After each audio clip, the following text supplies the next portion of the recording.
Student जे advance के लिए हम लोग यहाँ पे क्वेश्चंस कर रहे हैं, क्वेश्चंस की प्रैक्टिस हो रही है हमारी। और यहाँ पे इससे पहले जो चैप्टर्स रहे हैं उनका मैं ऑलरेडी डाल चुका हूँ, और इस वर्क एनर्जी पावर अभी चल रहा है। इसके 2 पार्ट में हमारे चैनल पे अवेलेबल है, और ये 3rd पार्ट भी हम स्टार्ट करने जा रहे हैं। इसमें जो क्वेश्चंस होंगे, अब मैं इससे पहले भी बोल चुका हूँ, ये मल्टी करेक्ट क्वेश्चंस हैं, जो कि एडवांस में जैसा क्वेश्चन आता है उस तरह के। और साथ में इनका लेवल भी थोड़ा सा अप होगा, थोड़ा हाई होगा, जिससे कि आप वहाँ पे जो क्वेश्चन जिस तरह के मिलेंगे उसकी एक रियलिस्टिक टाइप का आपको एक्सपीरियंस हो जाए।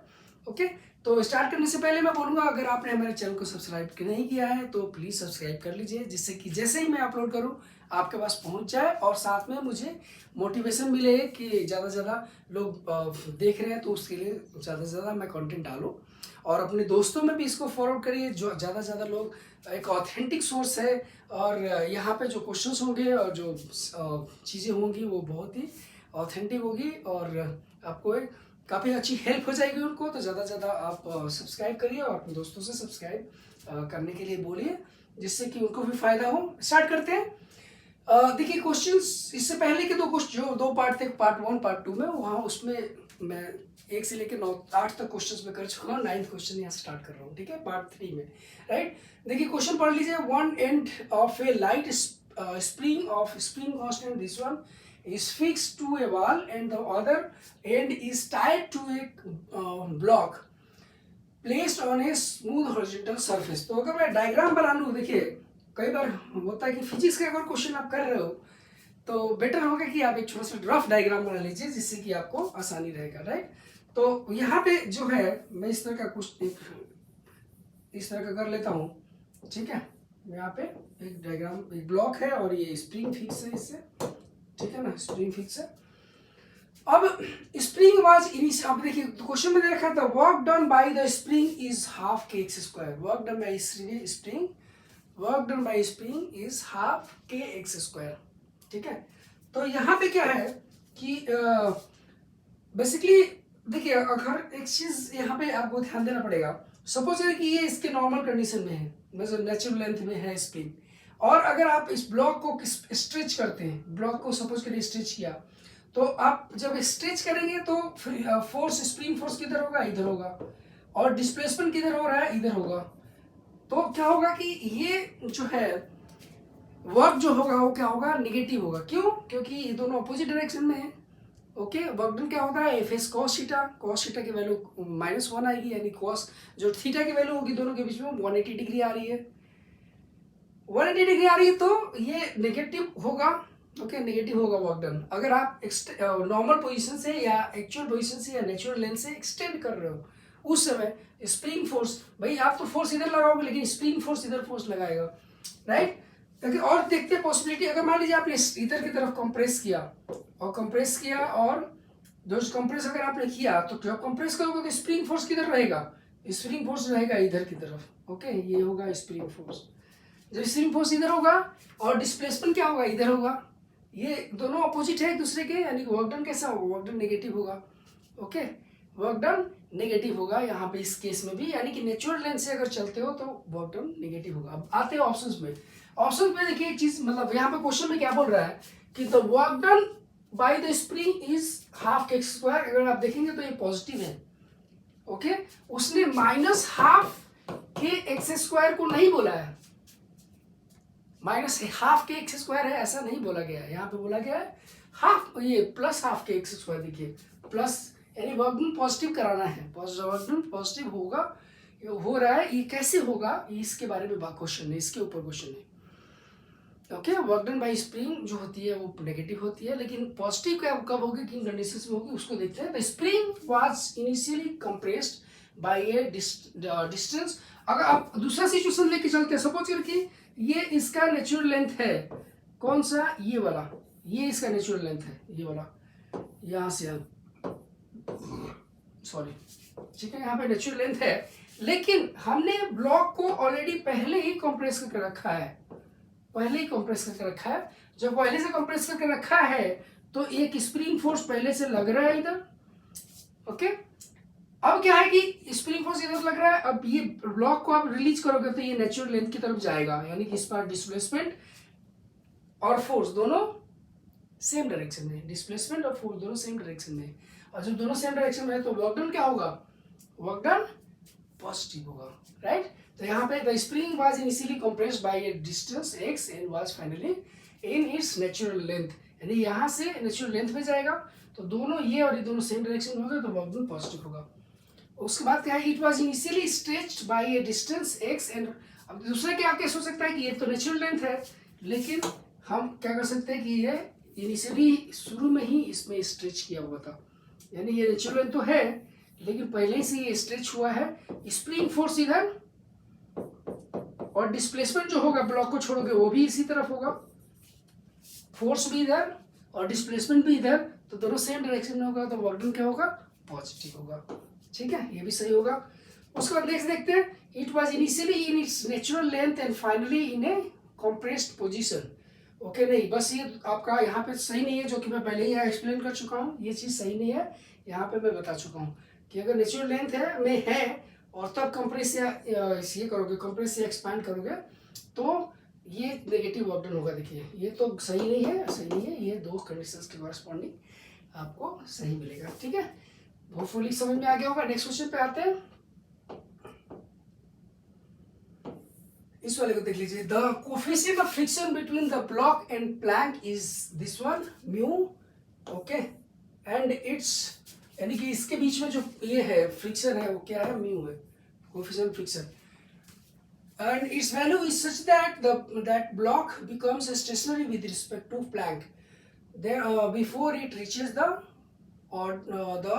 other end, okay then, तो इसका मतलब क्या आप बोला गया कि देखिए ये इस पे जा रहा है और एक टाइम आएगा जब ये जाते जाते यहाँ पे पहुंच गया, ऐसा बोला गया, ओके।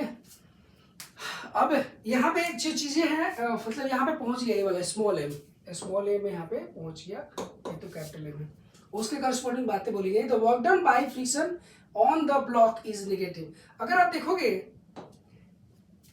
फ्रिक्शन क्या करता है, फ्रिक्शन मोशन को अपोज नहीं करता है, फ्रिक्शन हमेशा रिलेटिव मोशन को अपोज करता है, फ्रिक्शन हमेशा जो है रिलेटिव मोशन को अपोज करेगा, स्लिपिंग को, slipping between two contact surfaces, two surfaces in contact, उनको अपोज करेगा, यानी दो सर्फेसेस के बीच में रिलेटिव मोशन को अपोज करेगा, या ऐसे बोल सकते हैं कि दो सर्फेसेस के बीच में स्लिपिंग को, स्लिप जो होने की टेंडेंसी है उसको अपोज करेगा। ये ब्लॉक को आपने v की velocity they the, v not की, तो ऑफ कोर्स आपने इसको मूवमेंट होने का टेंडेंसी रहेगा, जब इसमें मूवमेंट का टेंडेंसी रहेगा और इन दोनों के बीच में फ्रिक्शन है और यहाँ पे ये स्मूथ है, ये स्मूथ है, ध्यान देने वाली बात है, ऐसे दे रखा क्वेश्चन में, तो इनके बीच में फ्रिक्शन जो है वो फ्रिक्शन ऊपर वाले में पीछे की तरफ लगेगा, फ्रिक्शन क्या करेगा, ऊपर वाले ब्लॉक को मूव करने से रोकेगा, उसको पीछे की तरफ फोर्स लगेगा, मतलब फ्रिक्शन लगेगा इसमें। अब आपको पता है कि फोर्स हमेशा पेयर में लगते हैं, फोर्स हमेशा, कभी फोर्स अकेले में नहीं लगता, अकेले नहीं लगता, फ्रिक्शन हमेशा फोर्स जो होता है वो पेयर में लगता है, यानी कि ऐसे बोल सकते हैं न्यूटन थर्ड लॉ अप्लाई होगा, न्यूटन थर्ड लॉ या वैलिड होगा, तो नीचे वाले ने फ्रिक्शन ऊपर लगाया तो ऊपर वाला नीचे में लगाएगा, ऐसे एक्शन हमेशा एक्शन पेयर से फोर्सेस लगते हैं, हमेशा फोर्सेस जो होते हैं वो एक्शन पेयर में लगेंगे। बात करते हैं तो अब देखिए ये क्या है, फ्रिक्शन ऊपर वाले में पीछे की तरफ है, लेकिन डिस्प्लेसमेंट इसका यहाँ से यहाँ होगा, डिस्प्लेसमेंट तो इधर से इधर होगा, तो जब डिस्प्लेसमेंट होगा तो आप बताइए कि फोर्स इधर, डिस्प्लेसमेंट इस छोटे वाले ब्लॉक का आगे, तो दोनों अपोजिट में है, तो वर्क डन पॉजिटिव होगा कि नेगेटिव होगा, नेगेटिव होगा। वर्क डन जो अगर देखें वर्क डन जो होगी वो एफ के और साथ में जो भी इसका डिस्प्लेसमेंट होगा, ओके, और क्योंकि दोनों अपोजिट में है तो cos 180 डिग्री बोल दे, तो ये क्या होगा, नेगेटिव होगा work done by friction, okay.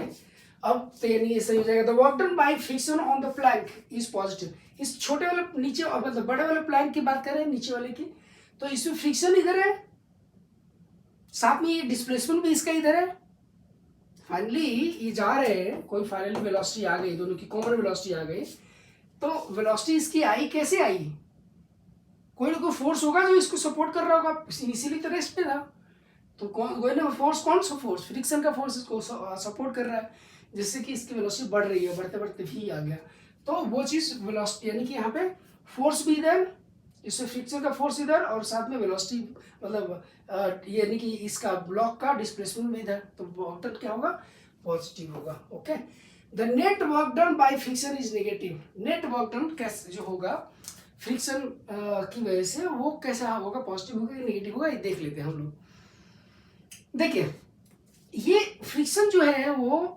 Internal force है। इंटरनल फोर्स का मतलब नीचे वाले ने ऊपर पे किया, ऊपर वाले ने नीचे वाले पे लगाया, नीचे वाले ने ऊपर वाले पे लगाया और ऊपर वाले ने नीचे पे लगाया। अगर पूरे को सिस्टम लेते हैं तो सिस्टम में कोई एक्सटर्नल फोर्स हॉरिजॉन्टल डायरेक्शन में नहीं है।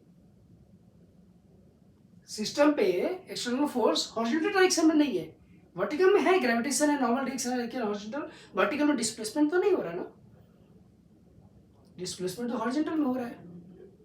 तो हॉरिजॉन्टल में कोई एक्सटर्नल फोर्स नहीं है। ये पूरे को अगर दोनों को सिस्टम माने तो हाँ इंटरनल फोर्स है, ये इंटरनल फोर्स है। देखिए, इंटरनल फोर्स है लेकिन एक्सटर्नल फोर्स नहीं है। अगर एक्सटर्नल फोर्स नहीं है तो कंजर्वेशन ऑफ लीनियर मोमेंटम लगा सकते हैं। कंजर्वेशन लीनियर मोमेंटम ओके, बिना किसी हेजिटेशन के आप लगा सकते हैं। तो यहाँ पे क्या करते हैं कि ये स्टेट और ये स्टेट दोनों के बीच में, यानी ये इनिशियल स्टेट है, फाइनल स्टेट है। जब फाइनल स्टेट आएगा तो दोनों कॉमन वेलोसिटी जाएगा, क्योंकि ऐसा बोल रखा है क्वेश्चन में कि ये स्लिपिंग इनके बीच में रुक जाती है, ऐसा दे रखा है। देखिए, प्लैंक यहाँ पे दे रखा है, बिफोर इट रीचेस, जो ना छोटा वाला रेस्ट पे आ जाता है बड़े वाले कंपेरेटिवली, यानी कि दोनों सेम स्पीड से चलते हैं। तो कंजर्वेशन ऑफ मोमेंटम आप यहाँ पे लगा सकते हो इनिशियल और फाइनल के बीच में। That is equal to what, M V naught, that is equal to capital M plus small M into V. तो यहाँ से v की जो वैल्यू आएगी वो m into V naught, that is equal to small M plus capital M, ये value आ जाएगी आपकी। ये क्या है, तो v है, दोनों का सेम वेलोसिटी। अगर अब देखिए इसमें इनिशियल काइनेटिक एनर्जी जो देखें, इसका काइनेटिक एनर्जी के initial that is equal to half M V square. Okay, half M V naught का स्क्वायर होगा, और फाइनल काइनेटिक एनर्जी हाफ, दोनों का same kinetic energy half M V square, और दोनों को अगर सिंगल ले लेते हैं, सिंगल सेम स्पीड से चल रहे हैं, तो एक ही साथ निकाल लेता हूँ। Half M V square, V क्या है, ये वी यानी ये वाला, तो ये small M V naught by small M plus capital M, तो ये आएगा इसका स्क्वायर। ओके, ये जो है ये वैल्यू अगर यहाँ पे थोड़ा सा कैलकुलेट करेंगे तो ये जो है ना ये कम होती है, कम, ये वाला कम होगा इसके कंपेरेटिवली। कैसे पता चल रहा है, तो थोड़ा सा कैलकुलेशन करिए, ये कट जाएगा इससे, तो ये हो जाएगा एम और M by small M, M square by small M plus capital M, ये आएगा, और ठीक है, और इंटू वी नॉट स्क्वायर आएगा, वी नॉट स्क्वायर। तो बेसिकली के फाइनल जो होती है वो कम होगा as compared to this one. तो ये कम हुआ तो बेसिकली क्या हुआ, लॉस हुआ ना, एनर्जी का लॉस हुआ, और एनर्जी का लॉस जो हुआ वो कैसे, कहाँ पे गया, जो फ्रिक्शन की वजह से जो वर्क डन हो रहा है उसमें चला गया, जो वर्क डन इनका फ्रिक्शन में चला गया। यानी कि अगर मैं डेल्टा के निकालूं यहाँ पे, तो डेल्टा के निकालूं तो क्या होगा, के फाइनल माइनस इनिशियल आएगा, या लॉस ऐसे बोलो कि ये लॉस आ जाएगा, के फाइनल के इनिशियल, ये जो होगा यही चला जाएगा वर्क डन बाई फ्रिक्शन में, जो कि नेगेटिव होगा। ये चीज़ नेगेटिव आ रही है और नेगेटिव है, इसका मतलब वर्क डन जो होगा फ्रिक्शन की वजह से वो नेगेटिव होगा, राइट। तो ये वाला यहाँ पे हम कर सकते हैं, करेक्ट है यहाँ पे। तो यहाँ तक आपको मेरे ख्याल से समझ में आ गया होगा। उसके बाद नेक्स्ट चलते हैं, एक और क्वेश्चन है ये वाला। देखिए, potential energy associated with a conservative force is given by a u equal to ax square। Conservative force है यहाँ पे, और आसानी से आप देख सकते हैं where a is a constant, then force between, मतलब फोर्स के बारे में बात कर रहा है। फोर्स एंड पोटेंशियल एनर्जी के बीच में रिलेशन क्या है आपको अच्छी तरह से पता है। फोर्स अगर पोटेंशियल एनर्जी दे रखा है तो फोर्स निकाल सकते हो, that is equal to minus D U by D X, okay, और that is equal to minus A X square, यहाँ पे थोड़ा सा ठीक है, तो minus D by D X of A X square. Okay, इसको करेंगे सॉल्व, मतलब ये डिफरेंशिएट करेंगे तो 2ax आ रहा है। ओके, यानी कि a की जो वैल्यू आ रही है वो माइनस 2ax आ रही है। ओके, ये वाली आ रही है। अगर मैं इस पे डायग्राम पे बताऊं तो डायग्राम पे देखिए यहाँ पे ये जीरो है, यानी कि एक्स एक्सिस है ये। ओके, एक्स एक्सिस ले लेता हूँ ये, राइट। अब पार्टिकल देखिए यहाँ पे F equal to minus two A X है, यानी कि एक्स अगर पॉजिटिव होगा तो एफ की वैल्यू नेगेटिव होगी। क्या मतलब है इसका कि अगर मैं पार्टिकल यहाँ पे है, यानी कि यहाँ से है एक्स है पॉजिटिव, एक्स की वैल्यू पॉजिटिव होगी तो फोर्स की वैल्यू क्या होगी, नेगेटिव होगी। फोर्स की वैल्यू, फोर्स जो इस पे लग रहा होगा ये एक्स है तो फोर्स ऑपोजिट में होगा, बशर्ते कि ए जो होगा एक्स, ए की वैल्यू पॉजिटिव हो। अगर इसकी वैल्यू पॉजिटिव है और इसकी वैल्यू भी पॉजिटिव ले लिया तो टोटल चीज पॉजिटिव हो गई, लेकिन माइनस साइन की वजह से फोर्स नेगेटिव हो जाएगा, यानी कि रीस्टोरिंग फोर्स होगा ये। अगर रीस्टोरिंग फोर्स होगा इसका मतलब कि ये एक रीस्टोरिंग फोर्स होगा, मतलब ये किधर की तरफ, ओरिजिन की तरफ लगेगा।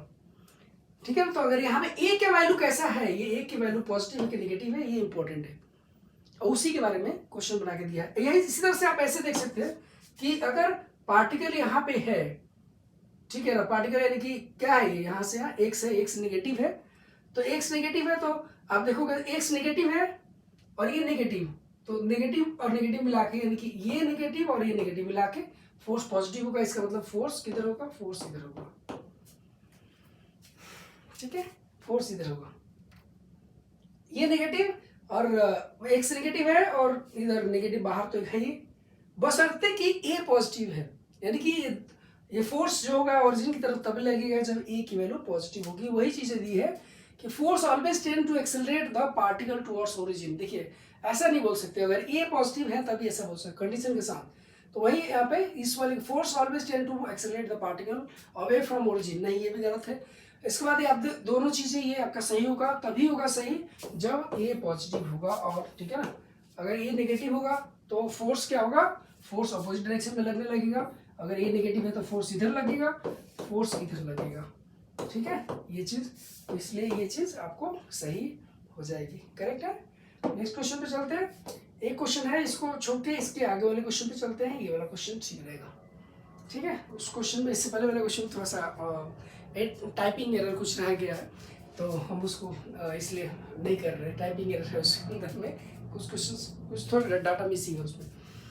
अब इसमें आते हैं, क्वेश्चन नंबर 13 देख लेते हैं। देखिए 3 particle each of mass, 3 particles हैं, एक यहाँ पे, एक यहाँ पे, यहाँ पे, और इनके नाम दे रखे हैं। और जो सर्किल है, अलग अलग सर्किल, यहाँ पे रेडियस अलग अलग, ये आर का रेडियस है, ये 2r का रेडियस है। ये हॉरिजॉन्टल सरफेस में रखा हुआ है, ऐसे हॉरिजॉन्टल सरफेस में रखा हुआ है, और ये ऐसे घूम सकता है ये, और ये भी ऐसे घूम सकता है।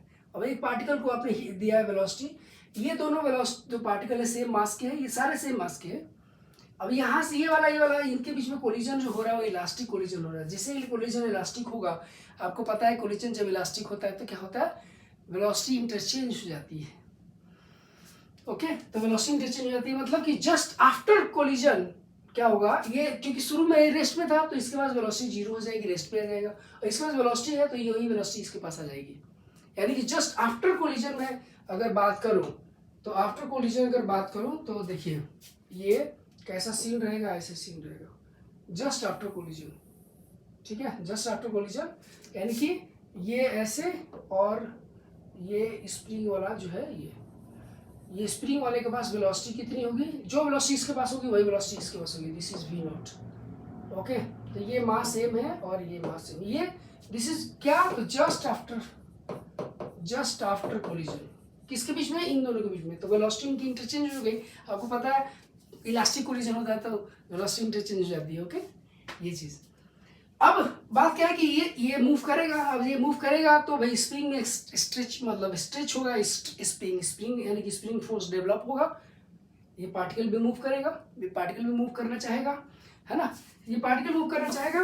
एक टाइम आएगा कि हो सकता है भाई ये चलते चलते यहाँ पे आ जाए और साथ में ये स्ट्रेच होके और ये पार्टिकल यहाँ पे आए, ऐसे इसी शेप में नहीं रहेगा, ये शेप चेंज होगा, ये शेप में रहे ऐसा नहीं होगा, ये स्ट्रेच हो जाएगा। ये क्यों, देखिए इसकी स्पीड ज़्यादा होगी, क्यों ज़्यादा होगी, दोनों की ओमेगा सेम होगा, दोनों का ओमेगा सेम है अगर, तो वैसे बोल सकते हैं कि देखिए यहाँ पे क्या होगा कि जब मैक्सिमम एक्सपेंशन आएगा तो उस समय क्या होगा कि इनके बीच में मैक्सिमम एक्सपेंशन है, तो इसके पास जो भी स्पीड होगी उसका डबल स्पीड यहाँ पे होगा, डबल स्पीड यहाँ पे होगा। क्यों, क्योंकि इसका रेडियस डबल है, तो ये ऐसे स्पीड आप मेरे ख्याल से उसका रोलिंग के हिसाब से, रोलिंग में आप समझ सकते हो, रोलिंग में जैसे हम करते थे, तो वही सेंटर से आर के डिस्टेंस पे कोई पार्टिकल है, उसकी वेलोसिटी जो भी रहेगी उस 2r के डिस्टेंस पे, देखिए ये r का रेडियस है और ये 2r का रेडियस है, ये r का रेडियस है और ये 2r का रेडियस है, तो जो भी स्पीड इस पार्टिकल इस रिंग के ऊपर होगी उस 2r वाले में स्पीड जो होगी डबल होगी। ओके, इसमें कोई डाउट नहीं है। अब बात करते हैं कि हमें क्या चाहिए, velocity of B immediately after impact is v naught. Of course मैंने बोला कि इनके बीच में कोलिजन इलास्टिक है, इलास्टिक में क्या होता है वेलोसिटी इंटरचेंज हो जाती है, तो ये वेलोसिटी उसकी आ जाएगी b की v नॉट की आ जाएगी, कोई डाउट नहीं है, राइट। अब बात करते हैं वेलोसिटी ऑफ c कौन सा है भाई, ये वाला c, और ये कौन सा है, तो ये है b। c when the stretch in the spring is maximum is 2v not by 5, जब इसमें मैक्सिमम स्ट्रेच है उस समय किसकी वेलोसिटी चाहिए, तो c की वेलोसिटी चाहिए, इसकी वेलोसिटी चाहिए, ठीक है, इसकी वेलोसिटी चाहिए। अब देखिए जब मैक्सिमम एक्सपेंशन होगा तो उस समय क्या होगा, ऐसा सिचुएशन दिख रहा है जैसा मैंने बताया आपको। बात क्या होगी उसमें, क्या कर सकते हैं, तो अगर आप देखोगे ये सेंटर है, फोर्सेस कौन कौन से, अगर फोर्सेस की बात करें तो ये यहाँ पे फोर्स जो होगा वो सेंटर की तरफ होगा, और यहाँ पे भी अगर देखेंगे तो सेंटर की तरफ फोर्स होगा, ओके, सेंटर की तरफ होगा, ये भी सेंटर की तरफ फोर्स और ये भी सेंटर की तरफ फोर्स होगा ना। तो अगर सेंटर के अबाउट अगर मैं यहाँ पे देखिए, अगर मैं टॉर्क लेने की कोशिश करूँ इस फोर्स का, तो इस फोर्स का भी जीरो और इस फोर्स का टॉर्क भी जीरो सेंटर के अबाउट। इसका मतलब है कि सेंटर के अबाउट एंगुलर मोमेंटम कंजर्व रहेगा, क्यों, क्योंकि टॉर्क जीरो है सेंटर के अबाउट, टॉर्क जीरो है अगर किसी एक्सिस के अबाउट, तो उस एक्सिस के अबाउट एंगुलर मोमेंटम कंजर्व रहेगा, ओके, क्योंकि फोर्सेस उसी एक्सिस से पास हो रहा है, तो उस फोर्सेस का टॉर्क क्या होगा, जीरो होगा। आई बात समझे। तो यहाँ पे हम एंगुलर मोमेंटम कंजर्व करेंगे तो हमें काफी बेनिफिट होगा। एंगुलर मोमेंटम मैं क्या करता हूँ कि कंजर्व करूंगा, मैं एंगुलर मोमेंटम कंजर्व करते हैं, राइट। तो देखिए पहले ये वाला इस सिचुएशन में जो है और ये वाला फाइनल सिचुएशन है, ये पहला फर्स्ट इनिशियल सिचुएशन है और ये फाइनल सिचुएशन है, तो इनके बीच में हम कंजर्वेशन ऑफ एंगुलर मोमेंटम लगाएंगे। आप ये देख सकते हो रेडियस कितना है, ये 2r है, तो angular momentum by conservation angular momentum m into v naught into 2r, okay, ये किसका है, तो बाहर वाले पॉइंट का। बाद में ये सिचुएशन बन रही है तो इनका एंगुलर मोमेंटम पूरे सिस्टम का आप देखेंगे इस वाले का कितना होगा, तो m into v into r अंदर वाले का, और बाहर वाले का m इंटू v कितना है 2v और इंटू 2r, रेडियस कितना है 2r, ओके, एंगुलर मोमेंटम ये। यहाँ से अगर आप थोड़ा सा आप कैलकुलेट करेंगे तो कैलकुलेट करके आप देख लीजिए कितना आ रहा है, ये आएगा कितना 4 और ये 5 mvr, ओके, और ये mv not 2 mv not into r, right, ये वाला चीज आपका थोड़ा कैलकुलेट कर दीजिए, m से r से r, और यहाँ से क्या मिलेगा, v की वैल्यू आ गई, देखिए 2v नॉट बाई 5 आ रहा है क्या, बिल्कुल आ रहा है, और यही यहाँ पे दे रखा है, यहाँ पे क्वेश्चन में सही है बिल्कुल, ओके। ये v किसका है, v अंदर वाले का है, देखिए v किसका है, एक तरह से c का है, तो जब v c का इतना है, ओके, ये तो उसके बाहर वाले का कितना है, डबल है, यानी कि vb जो होगा वो डबल हो जाएगा, यानी 4v नॉट बाई 5। तो उसके बाद वाला जो है वो देखिए आ गया velocity of b when the stretch is maximum. Next है maximum stretch in the spring, okay, when spring maximum stretch in the spring, तो ये कितना होगा, तो उसके लिए एक और चीज़ है, देखिए यहाँ पे स्प्रिंग फोर्स कंजर्वेटिव फोर्स है, कोई भी यहाँ पे नॉन कंजर्वेटिव फोर्स नहीं है, फ्रिक्शन वगैरह नहीं है, तो हम क्या कर सकते हैं, conservation of energy initial final में लगा सकते हैं, यानी कोलिजन हो चुका, कोलिजन होने के बाद ये रुक गया, ये सिचुएशन और इस सिचुएशन के बीच में कंजर्वेशन ऑफ एनर्जी लगा सकते हैं। कंजर्वेशन ऑफ एनर्जी लगाएंगे क्योंकि सारे फोर्सेस कंजर्वेटिव है, तो हमें यहाँ पे मिल जाएगा, राइट। तो करें इसको, थोड़ा सा मैं यहाँ पे मिटा देता हूँ जो, जिससे कि ये हो जाए, थोड़ा जगह मिल जाए मुझे लिखने के लिए, राइट, और कुछ नहीं, तो ये जगह मुझे मिल रहा है यहाँ पे। अब देखिए क्या करेंगे, तो ये और इस कंडीशन में मैं कंजर्वेशन एंगुलर मोमेंटम लगा रहा हूँ, conservation mechanical energy, conservation mechanical energy half mv naught square that is equal to, ये यहाँ का है, उस समय स्प्रिंग कोई भी एक्सपेंशन कंप्रेशन नहीं है नेचुरल लाइन में, उसके बाद इस कंडीशन में क्या होगा, half m into half M into V square plus half M into 2v का whole square plus half K X square, okay, half K X square. तो इनिशियल और फाइनल में ये हमने कर दिया। यहाँ पे क्या करेंगे, v की वैल्यू पुट करिए, यहाँ पे v की वैल्यू पुट करिए और यहाँ से क्या करेंगे कि आपका x की वैल्यू आ जाएगी जो कि ये आएगा, राइट। तो यहाँ पे राइट, ये सारे क्वेश्चंस आपके काफ़ी अच्छे क्वेश्चंस हैं, कंसेप्चुअल क्वेश्चंस हैं और एडवांस में काफ़ी आपके लिए बेनिफिशियल होगा। तो इसको ज़्यादा से ज़्यादा अपने दोस्तों में शेयर करिए और सब्सक्राइब करिए हमारे चैनल को, जिससे कि हमारे रेगुलर बेसिस पे जो भी कंटेंट आ रहे हैं आपको जल्दी जल्दी मिले और सबसे पहले आप उसका बेनिफिट उठाएं। ओके, अपने दोस्तों को भी शेयर करिए और उनको बोलिए कि एक ऑथेंटिक सोर्स है जहाँ पे आपको अच्छे लेवल के क्वेश्चंस मिलेंगे और उनका सही एक्सप्लेनेशन मिलेगा। तो उनको बोलिए कि सब्सक्राइब करें, आप भी सब्सक्राइब करिए। ओके, हम अगले चैप्टर में आपको फिर से हम क्वेश्चन लेके आएंगे, मल्टी करेक्ट क्वेश्चन ही होगा जिससे कि आपको एडवांस में आप कर पाए। Okay, thank you.